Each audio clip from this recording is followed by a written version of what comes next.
Hello, ladies and gentlemen. I am Dr. Claudia Albers, Planet X researcher and professional physicist, and today I would like to discuss with you, once again, another one of my articles on brown dwarf stars in the inner solar system. And this article I start by stating I have written multiple articles showing that the sun is going dark twice a year. I have clearly shown the evidence as provided by the images detected by the SDO, or Solar Dynamics Observatory satellite. The best evidence for the fact that the sun is actually going dark is the fact that the sun's corona is not covered by the Earth, but that it actually shrinks as the darkness across the face of the sun progresses. This is illustrated in Figure 1.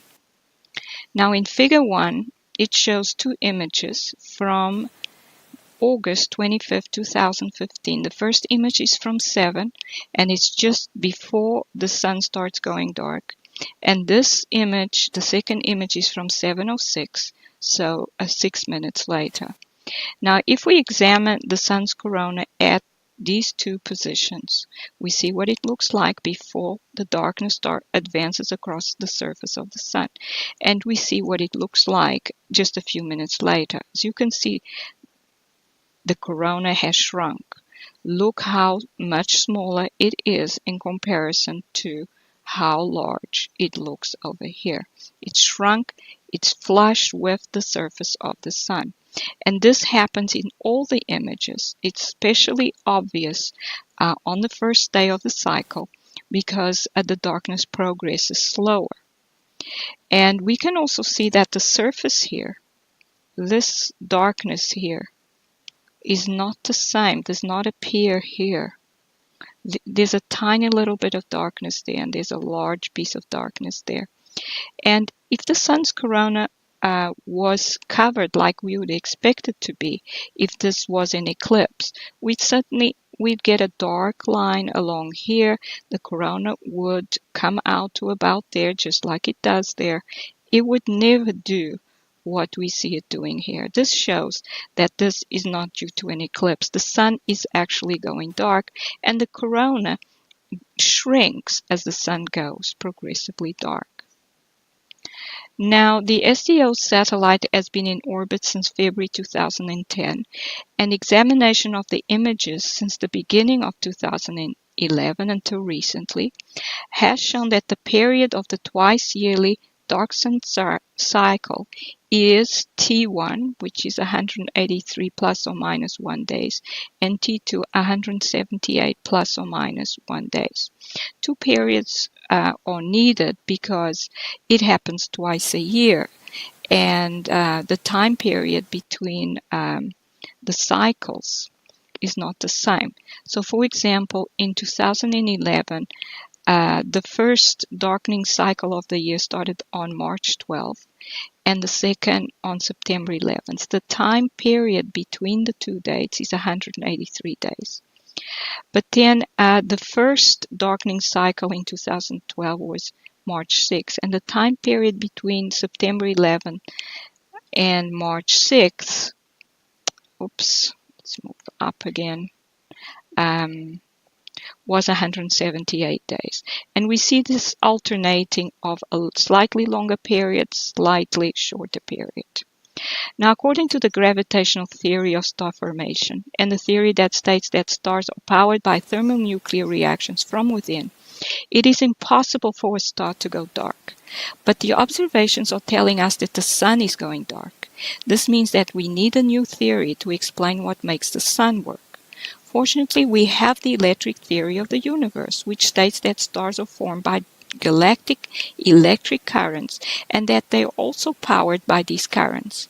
This means that if another star were to approach our sun, the current supplied from the center of the galaxy could flow through this other star and stop flowing through our sun, causing it to lose its power supply and so go dark.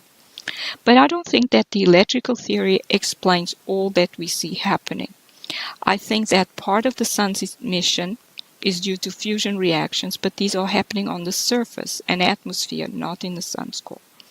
Now, if an iron-core brown dwarf star were to approach the Sun, the iron in its cloud would enter the Sun's atmosphere and stop the fusion reactions occurring on its surface and atmosphere. However, even a helium-core brown dwarf star would be able to do the same, since if the electric current was diverted to it, the Sun would probably not have enough power to sustain its plasma in arc mode, which is what powers some of its light emission and produces a high enough temperature to partially enable fusion reactions. These fusion reactions are also partially powered by the Sun's electrical field, which will probably be affected as well. So the fusion would stop as well as the light emitted due to the Sun's plasma being in arc glow mode. However, a planet could not possibly affect the Sun in this way. If it was possible for a planet to affect the Sun's light emission, we would have observed something happen to the Sun. Perhaps a little decrease in its light emission when Mercury, the closest planet to the Sun, goes through its perihelion position. But nothing like that has been observed. This means that it must be a star that is closely approaching the Sun and causing it to go dark. Also, this star must be able to drain the Sun's energy, so it has to be a special kind of star. In other words, a brown dwarf star. Now, the fact that the dark Sun cycle period is not the same between each subsequent cycle, but that it differs by 4 or 5 days, as shown in Table 1, suggests that the star that is passing very close to the Sun's surface and causing it to go dark is not actually orbiting the Sun, but another star which is in orbit, which may be in orbit around the Sun. Well, it has to have a regular period, which suggests that it is in orbit around the Sun. Now, this 5-day difference in the cycle period could also mean that one of the stars in a binary or multiple star system comes very close to the Sun's surface and that the center of mass of the system is in orbit around the Sun. In addition, the 5-day difference suggests that in March to September, the center of mass of the system is closer to the Sun than in the September to March cycle, because the star takes an additional 4 or 5 days to reach the Sun during the September to March dark Sun cycle. Now, since we know that the dark Sun cycle period is approximately 180 days, we can estimate the star system's center of mass distance from the Sun using Kepler's third law. We assume that the mass of the star system is the same as the Sun's, and using the fact that the Earth, which has a period of 365 days, is at a distance of 1 AU, we get the following. A star, which is the orbital radius of the star, is equal to the period T of the star over the period of the Earth to the power of 2 over 3 times the orbital radius of the Earth. So that's 180 over 365 to the power 2 over 3 times 1 AU, which is the orbital radius of the Earth in astronomical units. And then we obtain 0.62 AU. Now, this means that the center of mass of the star system is between the orbit of the orbit of Mercury and Venus. And since Mercury's average orbital radius is 0.38 AU and Venus's orbital radius is 0.72 AU, this places the star system well within the inner solar system. And here we see an illustration of what we have discovered. So this would be the center of mass of the system.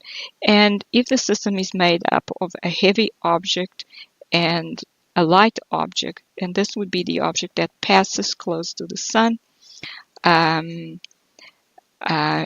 causes the dark Sun cycle, then the heavier object would be close to the center of mass. It would be about here. This is 0.62 AU, the orbital radius. And then we have, this is Venus's orbit. It has an orbital radius of 0.72 AU, as we see here.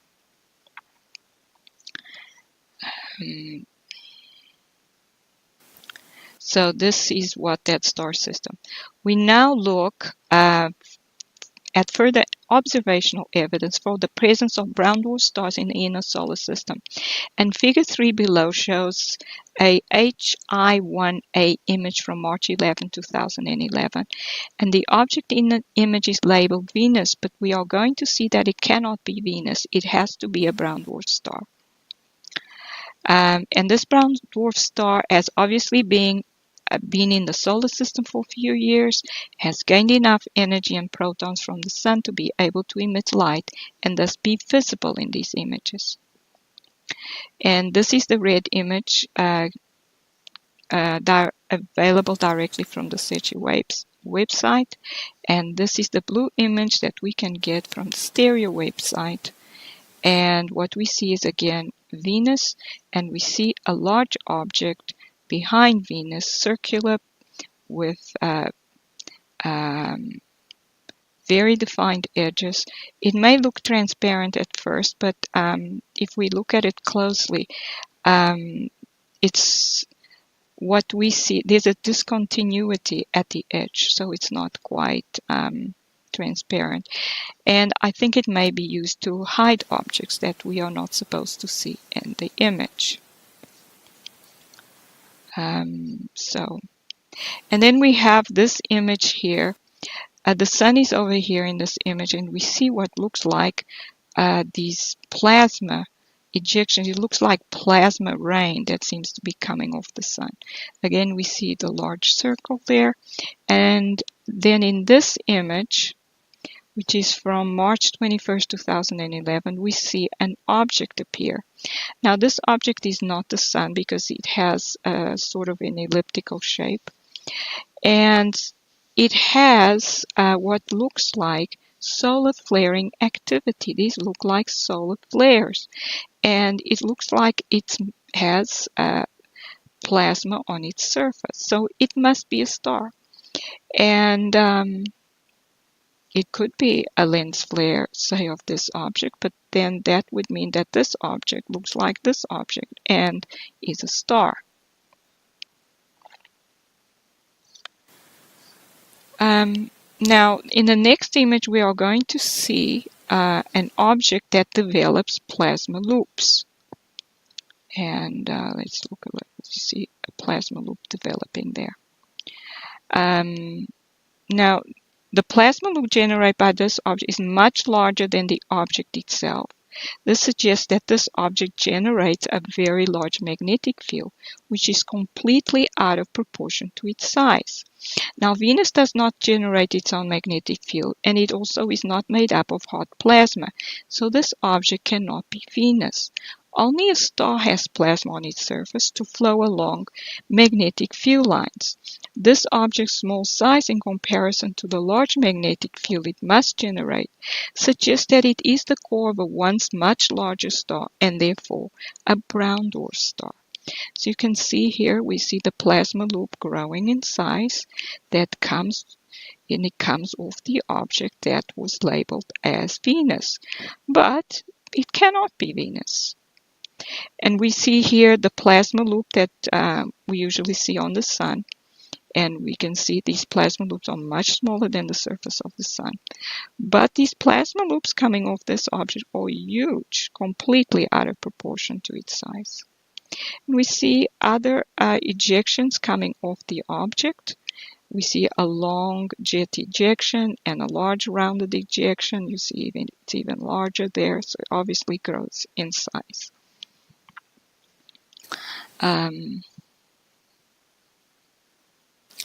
And here we have images of the same type of ejections, but now it's coming from an object that was in the February 2017 images. We see a jet, we see a large plasma ejection, we see a large rounded ejection, again we see a long jet ejection. And this is coming off an object in February of 2017. And there are such similarities between the object from 2011 and the object from 2017 that it is extremely likely that it is exactly the same object. And here again we see Venus from the 2011 images, and it is having CMEs. There's a black ejection on this side and white ejection on that side. So only a star, of course, has CMEs, and obviously this little star is having them. Again, we see the the large circular object, because it is present in the SRAM images, it cannot be a lens flare, because the SRAM images are not visible light images. They are due to detection of ionized particles. So there cannot be any lens flares in them. We also see an object in the center of the circle, and this may suggest that, again, this large circle is added to the images in order to hide objects in it. Then we see in these images, again, the CME, we see the large loop, we see a jet-like and a jet-like ejection, and the large rounded ejection.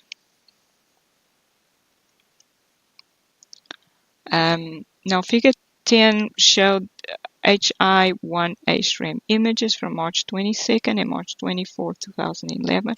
The first image shows a CME from the star in the direction of the sun. This plasma ejection is indicated by a red arrow. So it was indicated by that red arrow there.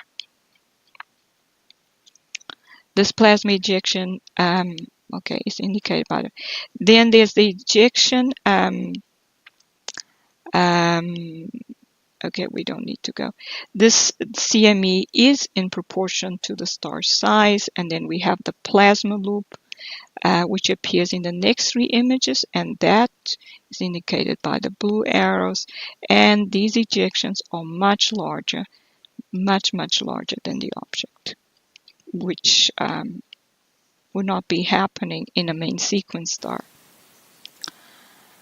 And we also see black and white along the loop, and that suggests that it's a combination of protons and heavy ions.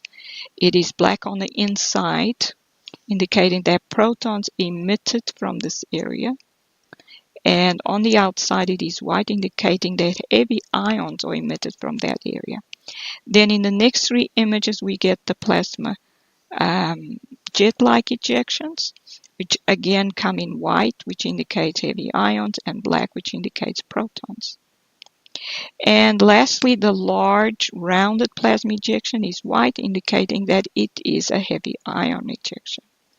In conclusion, a brown dwarf star, which is probably one of the stars in the dark sun cycle star system, appears in Secchi images in March of 2011. The same brown dwarf star most probably produced the plasma ejections seen in Secchi images from February of 2017. I am Dr. Claudia Albers, Planet X physicist. Thank you for watching.